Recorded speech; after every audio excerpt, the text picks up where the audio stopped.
Good evening, everyone, and welcome to Quantum Spirituality on Dreamvisions 7 RadioNetwork.com, the show where past spiritual wisdom and present-day science merge to show us our future. Your host is Peter Canova, author of the 25-time award-winning book series, The First Souls Trilogy, available on Amazon, and Peter's website, petercanova.com. That's PeterCanova.com. This show is a live video, so if you're only listening and want to watch, go to Peter's website, petercanova.com. PeterCanova.com, where you can access his Facebook page to leave comments or questions, and click the D7RN link where you can receive a free gift video. Welcome, everybody, back to another show of Quantum Spirituality, the program where the past and the present merge to tell us about our future. And today we have a very interesting guest all the way from the Isle of Grande Bretagne, the UK, Scott Ascough. But before we start with Scott, I just want to say that we have many first-time listeners. I mean, the show is growing really rapidly. We're getting about 8,000 new listeners a month. We're already somewhere in the vicinity of 300 and 500,000 listeners. So for those of you who are listening to this, I want to remind you that this is also a video program that you can access by going to my website, petercanova.com. That's PeterCanova.com. And you'll see a banner there for Dreamvisions 7 Radio, where you can access my my page on Dreamvision 7, and from there there's a link to listen to this or see the show on video as well as listen to it. So today we're going to be talking about the topic of UFOs. Now, there's been a renewed interest in UFOs, or sometimes as they're called now, UAFs, unidentified aerial phenomena, UAPs, unidentified aerial phenomena. And in no small measure, that's because we had a gentleman here in the United States, Chris Mellon, who was the Deputy Defense Secretary of Intelligence, who recently came out and flagged the fact that we undeniably have things flying into our airspace. And he is urging the government to really be more forthcoming about what this is all about. And my co-producer, Scott Carlin, who is working with me on getting my novel Pope Annalisa into a TV series, is working on a major documentary with Chris Mellon and Jacques Vallée, who is sort of the godfather of the whole UFO phenomena, is also going to be featured in this documentary. And they're going to be discussing the fact that we most definitely have things in our airspace, and it's time to start acknowledging it and stop sweeping it under the rug. Which leads me to introducing our guest, Paul Ascough from the United Kingdom. Now, Paul first became fascinated with the subject of UFOs and the paranormal when he was about 11 years old, and he had his first sighting. Paul's from Yorkshire, England. He served for 13 years in the British Army, reaching the rank of staff sergeant. And he was employed in the medical field as a paramedic and a clinical advisor. And Paul has studied the subject of UFOs for over 50 years. And he became an investigator for BUFORA, which is the acronym for the British UFO Research Association, investigating sightings and paranormal incidents, as well as documenting his own sightings. And he has written the book, UFOs, The Real Story, recounting his experiences. So, Paul, I want to welcome you to Quantum Spirituality. Hello, Peter, and thank you for having me. Great. And Paul, you know, I kind of like to start things from the very beginning to put a frame of reference in for our viewers. So, you know, I'd like to know, why did you write this book on UFOs, and what is the main overarching thesis of the book? I think for me, from my point of view, it was to give a larger picture of the whole UFO and paranormal field, where people tend to do just slices of the pie or pieces of the cake, like they'll do like Rendlesham Forest in the UK, they'll do Roswell, or they'll do the Pascagoula incident. But very few people tend to look at the whole picture, like they'll look at cryptids and Bigfoot maybe, but they don't look other spirits and ghosts and spirituality side of things, same as they don't look at UFOs. And I believe that they are all tied together. And I think that's what got me into it. People tend to do pieces of the pie. I mean, I know we do have Jacques Vallée and some of the others that have been in the field a long time that have put a lot of theories out there, and wonderful that these people are doing that. But the general normal investigator and author tend to stick to pieces of the puzzle. Okay, so that's great. We're gonna try and tie some of those different pieces together during the course of our interview here.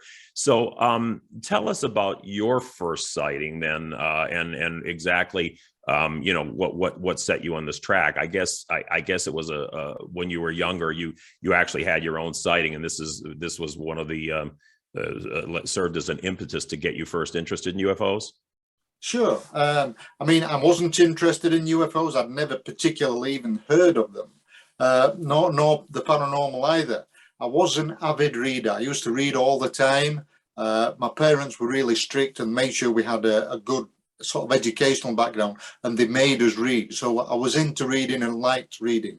And then what happened, we moved to a new home on the edge of a small village out in the countryside, and literally from our home, you could walk for miles. We used to go out of the garden straight into the fields, and we had dogs, and one of our neighbours who was a war veteran, he only had one lung, so we used to take his dogs for a walk with ours. So myself and my younger brother, I was just 11 years old. I believe it was about the beginning of September 1968. And up to that point, I'd had no interest whatsoever. And the normal evening routine was my brother and I would take the dogs for a walk, put the dogs away, say goodnight to our parents, go to bed. And this evening we'd been out, put the dogs away. My father was in the front garden, so we went into the front garden, which looked due east. And as we went out, my father sat on the bench, my brother and I sat at either side of him. It was just getting dark. Now I'm talking September 1968, so there was not the light pollution. There wasn't the background light that you have now. Plus we had a very rural location. So looking due east from our home to the north, all the sky was completely covered in cloud, but it ended rather abruptly in this bank of cloud, and then the whole of the southern sky was clear. The first few stars and constellations had started to come out, and my father was pointing them out to us. Now, he wasn't an astronomer, but he was interested in this sort of thing. He had a telescope, and he liked to involve the children. So the three of us were sat there looking at the night sky, looking at the first few stars that were coming out. And all of a sudden, out of this thick bank of cloud came two brilliant pearly white UFOs, came zooming out this bank of cloud and then just stopped dead. There was no deceleration. Boom, they were still. And if you can imagine like a V formation, but one of them was missing. So one was slightly from our viewpoint, one was slightly to one side and slightly behind the other. And they immediately stopped dead. And the one that was nearest to the cloud, you could actually see the light from it reflecting off the surface of the cloud. And they were just a brilliant pearly white. You couldn't see any rotation. There was no noise whatsoever. And the thing what happened, as they stood still, I got this really clear, what I can only describe, and I don't know why, but I got this feeling, it was a benevolent male voice quite clearly in my head that said, "Whoops, we didn't mean to have been seen. We didn't mean to come out the cloud." Now, I heard that quite clearly. And it was in English, it was in my head. And they remained stationary just for a few seconds. And then without changing position relative to each other, they would immediately move in very quickly, fast, away from us, going due east. So they were heading south, stopped, and then they headed due east. There was no acceleration, there was no swerving about or anything. They moved really quick and were really straight. And as they moved away from us down the surface of this bank of cloud, as they got closer and further away, you could still see the light shining from them. And one other thing that I noticed was the light from them at the back seemed to go into a tile, like there was an atmosphere around them that sloughed off and made this tiny little teardrop shape. So as they moved, there was this tiny teardrop. and you could see it as they moved away. Still this brilliant pearly white. They didn't change shape. They were perfectly circular, no sound throughout. And we just watched them until they disappeared out of sight in the distance. And probably where we were, the terrain was quite flat. So we could probably see maybe 8 miles, something like that, until they'd gone away in the distance and they faded away. And you can imagine all three of us, no sound whatsoever. And all three of us, I'm trying to think, the size was probably about the size of a dime held at arm's length. So they were quite large, really, much larger than a star or anything like that.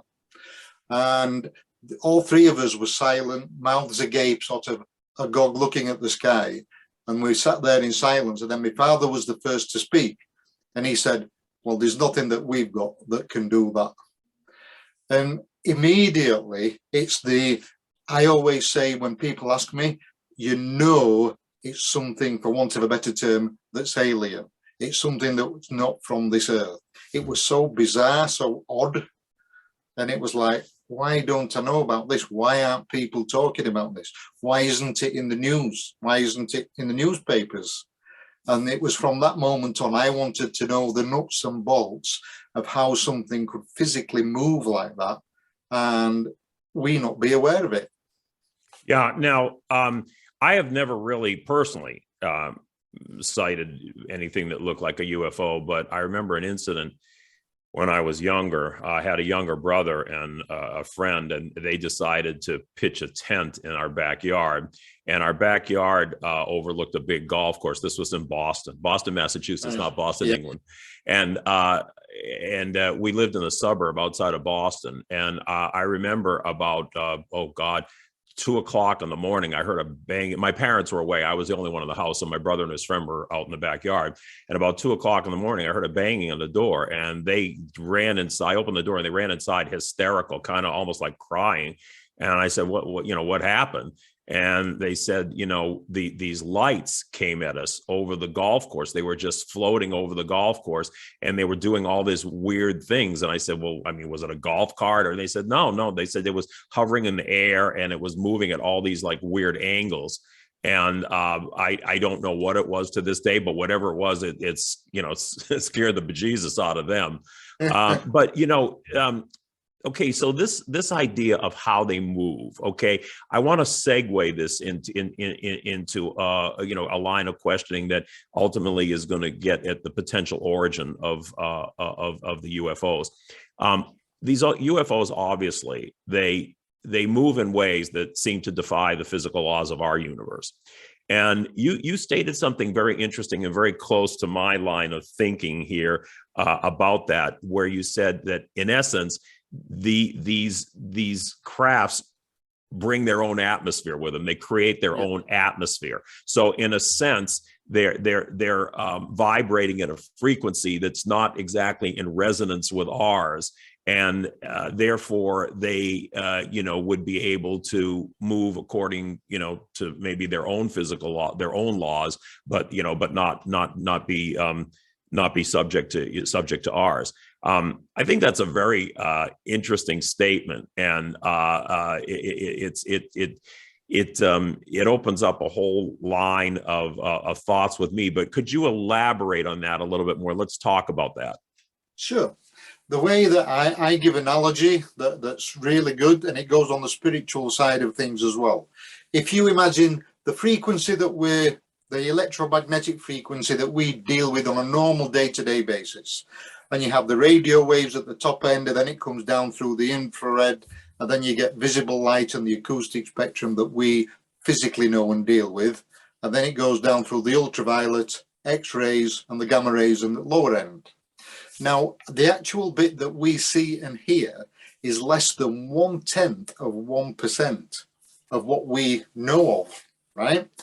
Now, modern cosmologists and people with far better brains than I, they are now saying that dark energy and dark matter make up the greater part of the universe. We just, with our physics that we know of at the moment, that's the general public know of, are unable to measure this, but they know it's there. Now, you've heard figures bandied about 75, even as much as 95% of the universe is made up of dark energy and dark matter. So that means we only see 0.1% of maybe as little as 5%.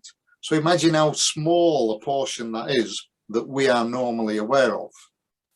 Now, if you imagine our normal electromagnetic spectrum as an old vinyl LP, an old vinyl record.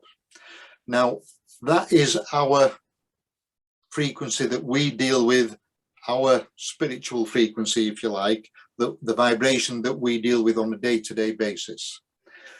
Now, there's not just one record, there's a whole stack of records at different frequencies.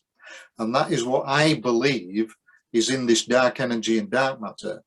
And that I'll say ET for a broad spectrum term at the moment, but ET is completely understanding of the whole of this energy field, the whole of the stack of records, are able to understand it, are able to use it, are able to manipulate it.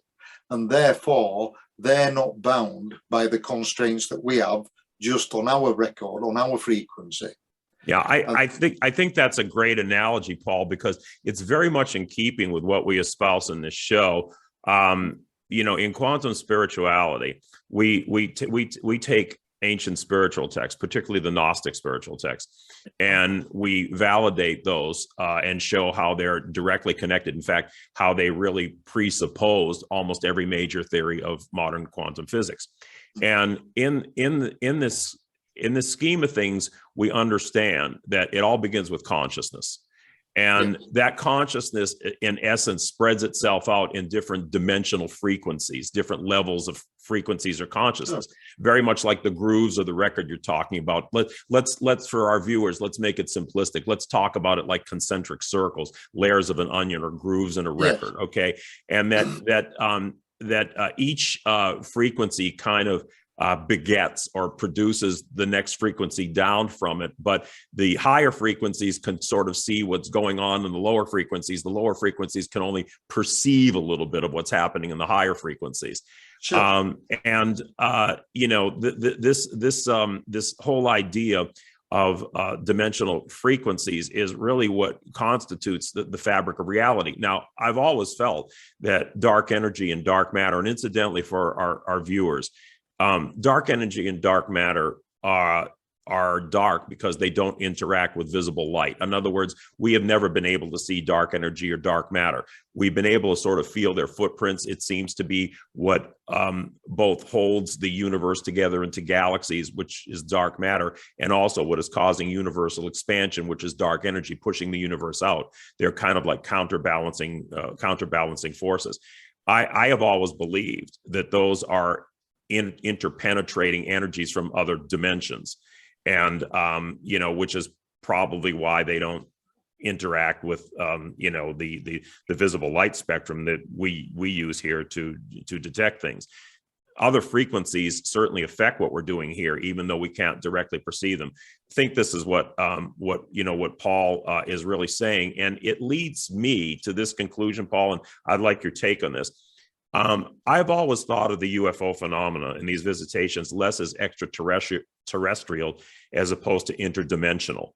That these visitations are coming from these other dimensions, not necessarily from other planets in our solar system or galaxy, but are coming from other dimensional frequencies.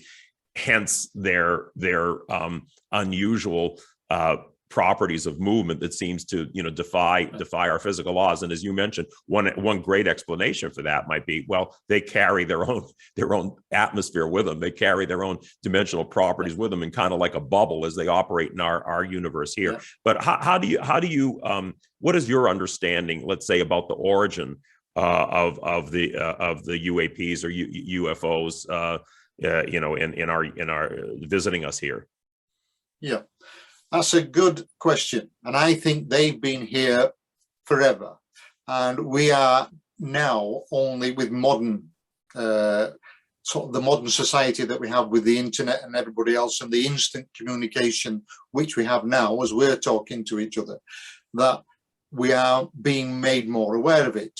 I do believe that governments have covered this up since the Second World War, and before that maybe. And that is why it's only becoming more into the public conscious and being more made aware of it, because people have all the recording devices in the world. Everybody's got the mobile phone, everybody can take pictures, and now it's becoming more difficult for them to keep a lid on it.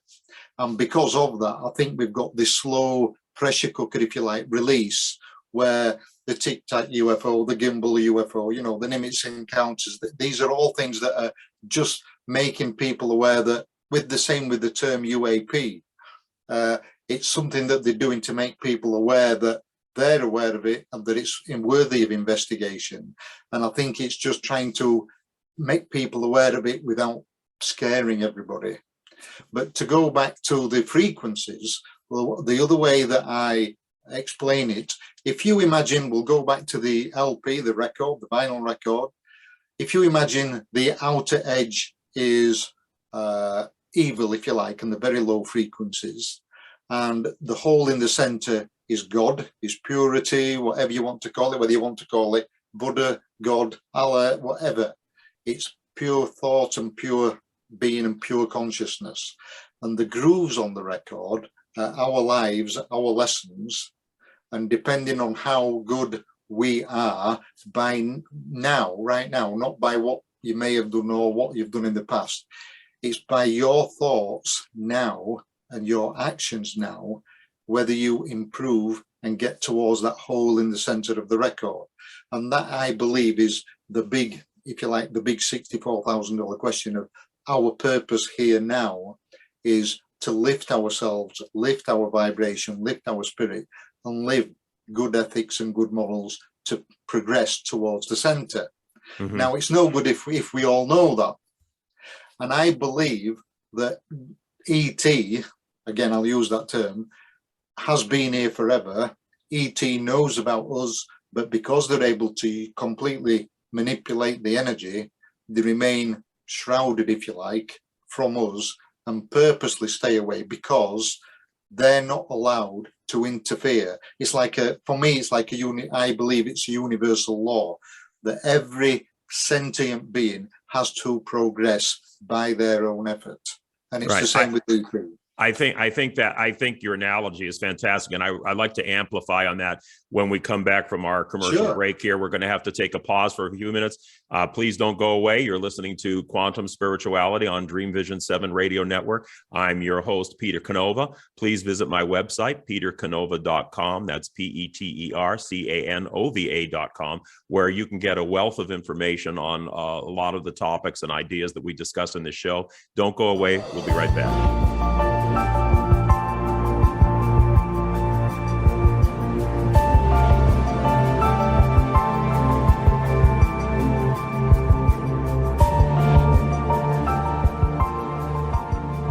The First Souls Trilogy, one of the most highly awarded fictional independent book series on the market, is a grand vision of human evolution. It chronicles the first spirit consciousness to enter the material world in 3 page-turning novels that introduce a new paradigm of reality based on genuine ancient wisdom and quantum science. These inspirational thrillers will force you to rethink the nature of the world in which we live. Visit the PeterCanova.com website for information and ordering. In a world facing annihilation, a miraculous African nun rises to become the first female pope through a web of war, murder, and betrayal. Loved by some, hated by many, she becomes the deadly target of Islamic terrorists and her own cardinals as she introduces a new vision that will either save humanity or accelerate its destruction. 4 people must race against a nuclear holocaust to learn her astonishing secret. Pope Annalisa is available at PeterCanova.com, Amazon, and other online booksellers and bookstores worldwide. Why are we here? How can we be happy? Questions asked from millennials to boomers. Crappy to happy, Sacred Stories of Transformational Joy answers them using true stories of grit, grace, and love. James Redfield, author of The Celestine Prophecy, wrote in the foreword, "This book is a seminar about emerging truths and offers grounded solutions through the art of the comeback." Dr. Bernie Siegel, a contributing author, wrote, "Bodies die, but spirits and consciousness survive and recycle."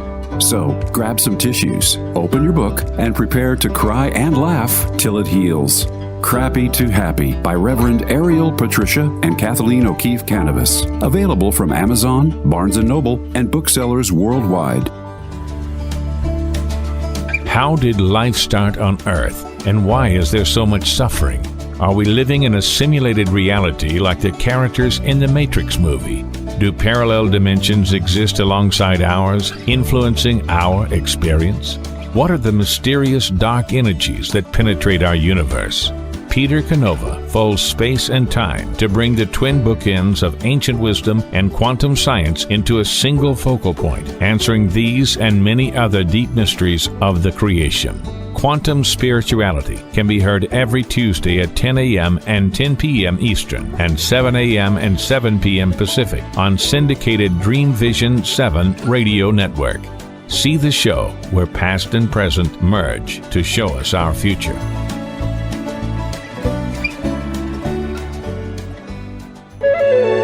This is Dreamvision 7 Radio Network, uniting mankind with universal love.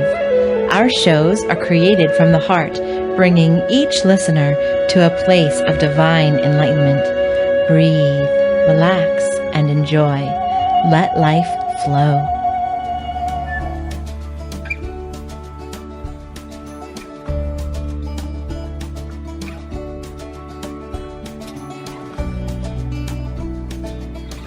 We're back with our host, Paul Ascough from the UK. And before the break, Paul gave a very beautiful analogy about how these frequencies operate using the idea of an old vinyl record and the grooves, the concentric grooves in the record. And and you said something about the outer edges being evil. I mean, it's really great when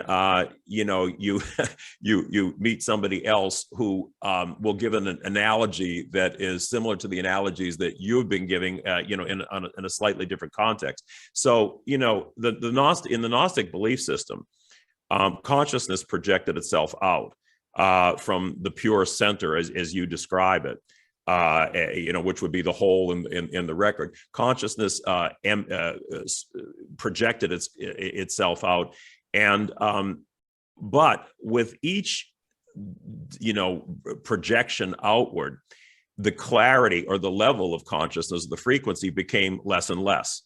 It became diluted. So think of making a CD, for instance, okay? The original copy of the CD has the greatest sound fidelity to it. You make a copy of that, it's clear, but a little less so. And then a copy of that copy, a little less so. And as you go on out, it dilutes to the point where the idea of being part, or the clarity of being part of that unifying consciousness, becomes so obscured that these other points of consciousness sort of become their own operators or actors, but they're acting on a stage or in a theater that is minus all the props that lead us to more pure experiences. So that we call evil. Evil is, the diminished absence of light. And as you get further out from the source, these things happen. And that's why people say, well, how can a good God create such an evil world? Well, God didn't create this world. If you think of the analogy as a pure mountain stream, and as the stream spills down the side of the mountain, it starts to pick up pollutants along the way, until finally, when it gets down to the bottom of the mountain, it gets kind of muddy. But that doesn't affect the purity of the stream up above from which it originated. It's these sort of intermediary forces, these intermediary frequencies that start to lose the clarity. And therefore, you can think of the frequencies that Paul and I have been talking about as containing different levels of light and shadow. Some of these levels and some of these points of consciousness can certainly be benevolent, others not so much. And then you get into areas where it's frequencies where it's probably a mixed bag. I mean, look at us even here on Earth. We have a lot of great and beautiful things and beautiful people, and then we have terrible evil and injustices that happen here. We live in one of these mixed worlds of light and shadow. I think, Paul, if I understood you correctly, you're saying something similar to that, just using a different analogy. Yeah, sure, yeah. The way that I put it over in the book was just use the stack of records to, it's a basic understanding. What I tried to do, and I'm sure that many other authors have gone down that path, and is try to write something that people can just pick up and easily understand.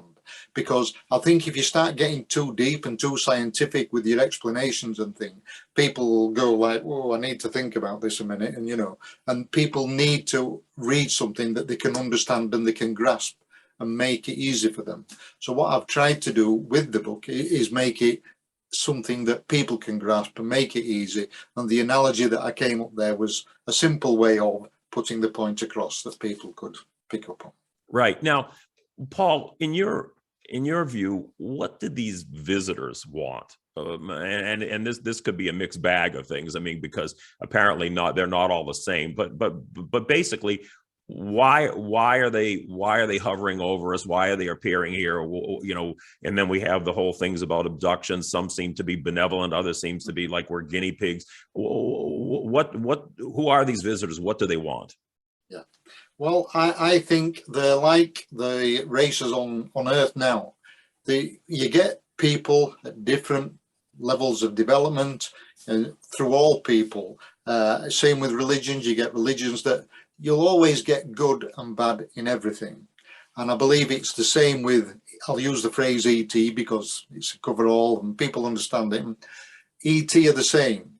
And I think that what they are doing is just they interact with us only when they need to. But if I just may sidetrack slightly, our understanding of them is very limited, because if you think you're able to understand and manipulate the magnetic frequency, everything that we have, you and I, everybody at home now, sat in front of the computer, the chair they sat on, the computer screen they're in front of, the actual room that they're in, all have a magnetic field that all interact with everything around it. If we met in real life, we would know immediately if you're going to get on with somebody, and that's because your magnetic field can feel theirs and it interacts with it, and that's when you know if you're on the same wavelength as somebody. We have all these phrases that highlight these sort of things, and it's the same. You know when you're not going to get on with somebody, and these frequencies affect everything. Therefore, our thought processes and the way that we think and all those are energy. And even Einstein said everything is energy. So your thought processes, my thought processes, everything around us is energy. That if you can understand it, you can read it, you can manipulate it. And therefore, one of the things that I went on to as an investigator for Bufora, which is like your equivalent would be MUFON, the Mutual UFO Network. And I was very fortunate to have lunch with a guy called Bud Hopkins, who was a regressive hypnotherapist. Again, he said, Paul, I got into the UFO field quite by accident. He was there. He says, I was trying to be a good guy, trying to help people and do more counseling, help people that had got problems in life and do hypnotherapy like that. He said, but when you get into it, he said, people from all walks of life, whether they were very wealthy or very poor and had nothing, on all geographical locations all around the world. And he said, when they're all telling you exactly the same story, and there's no way that they could have met or even known each other, but they tell me exactly the same thing under hypnosis. He says, I became a convert, if you like. He says, there's obviously more to it. They're obviously telling the truth. He says, so why isn't this being investigated? Why aren't we being told, And again, there was Bud Hopkins, Dolores Cannon.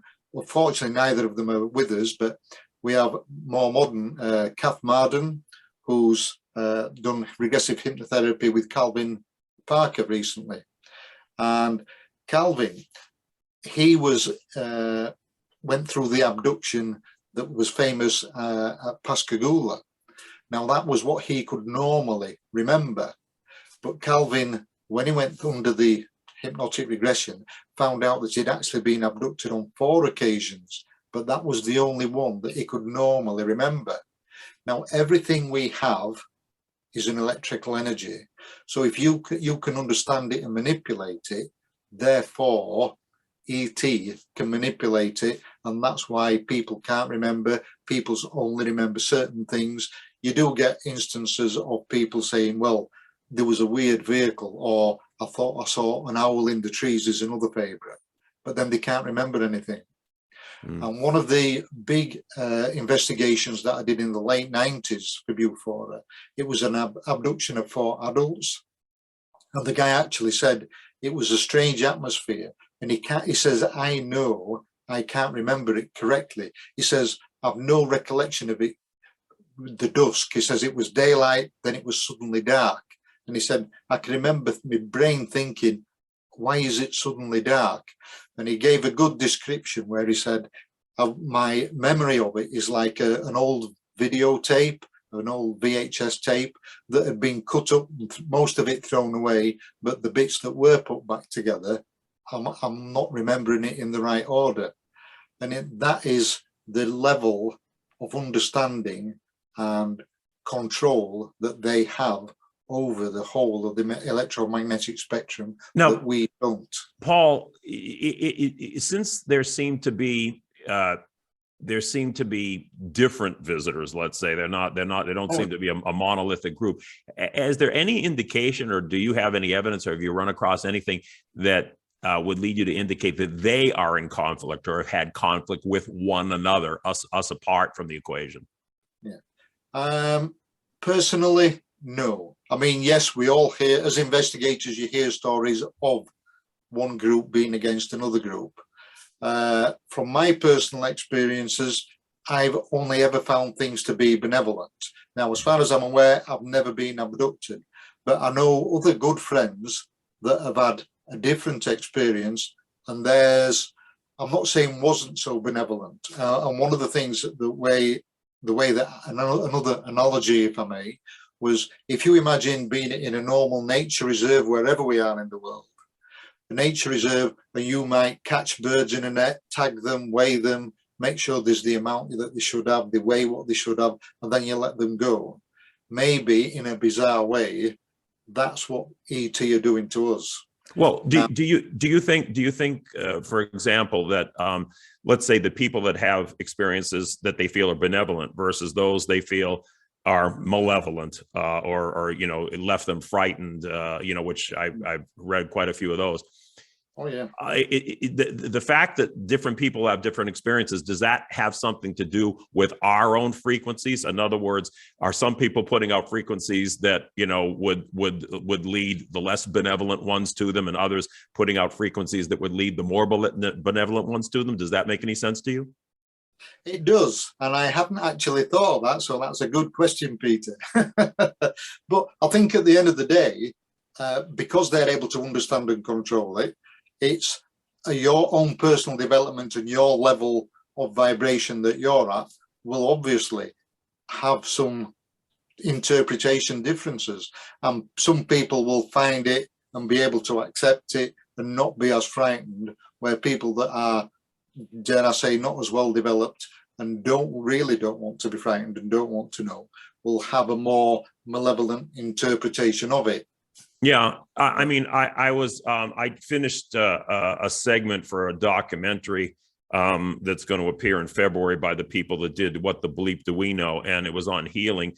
And they were asking me why do some people experience healings almost like instantaneously and others don't, and my answer was similar to what we've talked about here, which is I said, well, you got to remember that we all have an electromagnetic frequency that we put out, and these frequencies can either kind of merge or deflect or literally go right through you, depending upon whether the frequencies sync or resonate. So that the people whose frequencies are syncing with the energy being put out by the healer would be the ones who, would experience the more spontaneous or more rapid healings. The other ones, not so much until their frequency was brought into resonance. So I think it's similar to something that, to what we just discussed. Yeah. We're going to have to take another break for a few minutes here. You're listening to Quantum Spirituality on Dream Vision 7 Radio. I'm your host, Peter Canova, and we're going to take a short break here and then be back with our guest, Paul Ascough. So please don't go away. We'll be right back.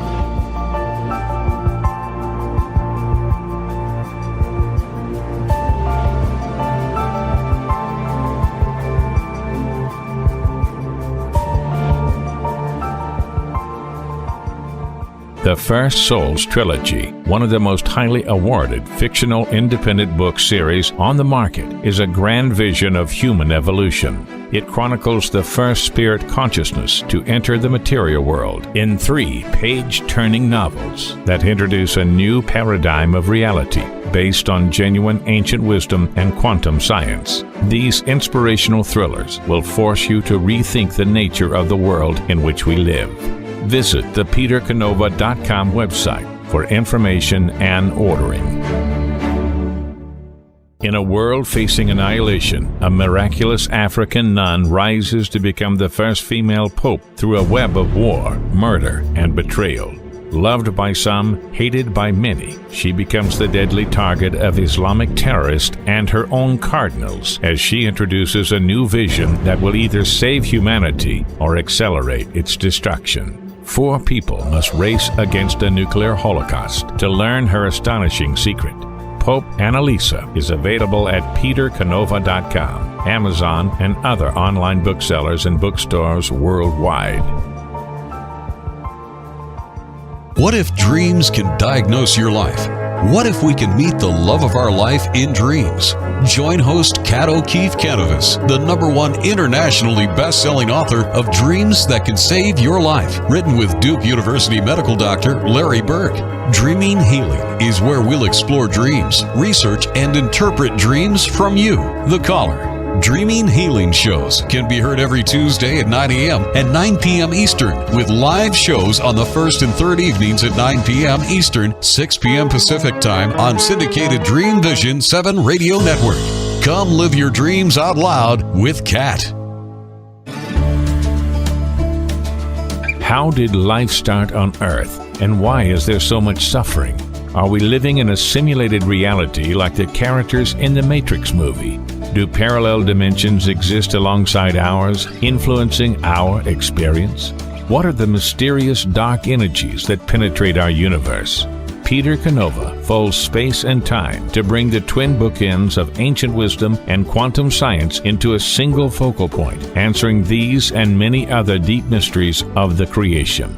Quantum Spirituality can be heard every Tuesday at 10 a.m. and 10 p.m. Eastern and 7 a.m. and 7 p.m. Pacific on syndicated Dreamvision 7 Radio Network. See the show where past and present merge to show us our future.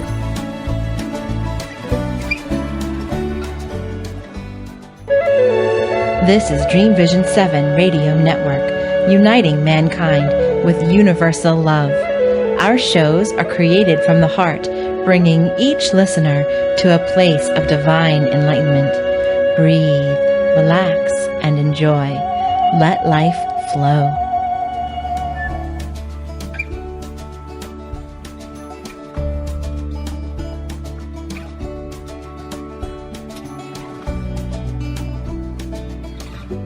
I'm Peter Canova. We're back with Quantum Spirituality, and our guest today, Paul Ascough, talking about UFOs or UAPs as unidentified aerial phenomena. I guess we're moving more towards that term because the people who are now wanting to talk about this want to get rid of some of the old stigmas about wearing tin caps and having little guys with big eyes creeping in your room, but acknowledging that there definitely is something else out there.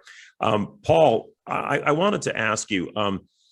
Have you detected or yourself or read anywhere, is there any common denominator of to those people who have UFO close encounters? Is there any common attribute or circumstances that seem to distinguish them from people who just spot things in the sky as opposed to having close encounters? That's a very good question. And the answer from my point of view, Peter, is I have no idea. It would appear to be completely random. And again, throughout history and with different investigators and what people have done, if you look at the backgrounds of the abductees, they seem to be from all walks of life. And you just seem to get the broad spectrum of humanity across the field. Just, if I may just regress slightly to what we did last time, you were on about healing. One of the positive things that came out of the investigation I did from 4 adults that were abducted, one of the gentlemen had really, really serious psoriasis, that he would go to the local city like an hour away under a consultant because at least once a month because his skin was so bad. And after the abduction, I mean, they'd been going backwards and forwards for years. A big problem with him. And then after the abduction, it spontaneously cleared up and he never had a problem again, as far as I know. But that was a benevolent experience, I would take it, he had. Yeah. Now that it turned out to be a benevolent side effect or in the long term, but at the time they were terrified. And they had a visitation. They'd been discussing it. The couples, they were cousins, and both couples had met up to discuss what they should do before they contacted Bufora. And when they were walking back to the home, they walked past a little children's play area with swings and little roundabouts and climbing things. Pretty near, maybe only a few hundred yards from their home. And as they're walking past the edge of this grassy field and the children's play area, there were these big black figures. And the wife said she was absolutely terrified. She says it was like being in a nightmare. And we just knew this feeling that they got from them. And she said, I couldn't get home fast enough. She said, I never went over there again at night, especially on my own. And she said they never did anything, but it was the feeling she got. Okay, now, so they had a benevolent result from a scary experience. Okay. Yeah. Oh, okay. Now, let's talk about the cover-up, the governmental cover-ups. Okay. So, the reason when I was growing up, we were always given is that, oh, well, there'd be a mass panic, blah, blah, blah. And then, more recently, it's like, well, we didn't want to have the public think we've had this history of covering up and lying and everything else. And, I'm thinking to myself, okay, but do those really hold water? First of all, I think maybe in the 1950s, during the Cold War, it would have caused a panic because you're thinking, wow, the Russians have something we don't. Yeah. Okay. And I guess there's still, a couple theories out there that either these are from some unknown origin or from an earthly origin where somebody's leapfrogged our technology. But regardless, I'm thinking, people have matured, and also a lot of the, players that were involved in the cover up, at least here in the United States, are no longer with us. They've passed on. So I'm thinking to myself, what's the impetus for the government? What's the interest in the government to still keep covering up the fact that, we have things out there that nobody can explain? I think the world audience is mature enough to accept that. And if it's from another power on Earth here, well, I guess that's certainly something to be concerned about, but, they've been around for a while and they haven't attacked us yet. So, why are governments really not more forthcoming about what's going on? We have Christopher Mellon, who is helping this conversation along by saying, hey, listen, there's definitely stuff out there. Let's talk about it. Let's start investigating it. Why can't we take a more, mature, considered look at what these are on the part of government? And they feel like they still have to continually sweep this stuff under the rug. I don't get the rationale. Yeah, I agree with everything you've said. And I think it started with the Cold War, because at the end of the day, let's face it, the Second World War had just finished. Everybody was very touchy about who'd got what, how good the Russians were, how good the Americans were, how good the Chinese even. But at the end of the day, nobody really knew. We personally didn't have the technology. And that's when they started with the U-2 and the normal skunk works and the black projects to try and get more information. And I think because they've covered things up, and they've had 70 years to practice this, so they're very good at what they do. They're very good at covering up, they're very good at silencing people. But because of this modern technology that we all have, you could go out now, see something, record it, put it on the internet, and immediately everybody in the world can see it. That's what happened, as an example, in 2011 when the UFO came down over the Dome of the Rock at Jerusalem. And we had 1 or 2 investigators that went out to that, and there was 6 different groups of people with different videos, different viewpoints. It was even caught on the Jerusalem's own weather station security camera. So what you've got to look at the background as well. So you've got all these people, you've got the corroborative evidence, you've got it on all different films, but still Fox News decided to put out the hoax video. Somebody made a hoax video to sort of dampen it down and to poo-poo the idea, and it just happened to be the hoax video, not one of the real ones, that Fox News Network put on the air. And I think because of this cover-up that we've had, we'll just use Rendlesham Forest and Roswell and these others, because they've had it covered up and so tight a rein on it for so long, they realise now over time, and with modern technology, they've got to start letting it go and let the lid go off the pressure cooker somewhat. Yeah. And I think that's what's happening. Now, Paul, you've also had experiences in the realm of the paranormal. I'd like you to tell us a little bit about that, and then how you feel that those tie in, with or if they tie in, with the whole phenomenon of the UFOs. What happened when we moved to this new village when I was 11 years old? I've been brought up quite high Church of England. You had to go to Bible classes and all that. That's how I was brought up. And then when we moved to the new home, we moved literally within 50 yards of a spiritualist church. And some of my father's work colleagues went to the spiritualist church. So as children, you do what your parents tell you. So we then went to the spiritualist church. Now, I didn't go out of any sense of religion, any sense of desire to be a spiritualist or join anything or do anything like that. You just went when your parents said. But as I grew up as a teenager, following my first UFO sightings, I was an avid reader, trying to read everything I could on UFOs. But back then, there was no internet. There was none of the things you could get like you can now. So you had to get out off your butt and get out on a bus or a train and go to the bigger cities to even find a bookstore or anything that would stock a book on UFOs and to be able to order them, to read them. So I was reading and reading. So one day I'm walking past the church to go see some friends as a teenager. And as I'm walking, there's this old guy stood outside in a brown 3-piece suit, brown pinstripe and I stood there and he just goes, "Paul?" I didn't know him. And he said, "Paul?" So, "Oh, okay, and you respect your elders." So I walked over towards him. He said, "Have you just got a minute? I have something to tell you." And he went in his pocket and he got out this little bit of paper, a little pen, and he just wrote like this, and then he held it up. And there was just the 3 letters, UFO. And he said, "I've just been told by Spirit to show you that and tell you you're thinking along the right lines." And it was like, and I hadn't said anything, and I didn't know this guy. Now, my parents, as a bit of background, my parents didn't even know that I read and was trying to study UFOs and trying to find out more things and reading all these other authors.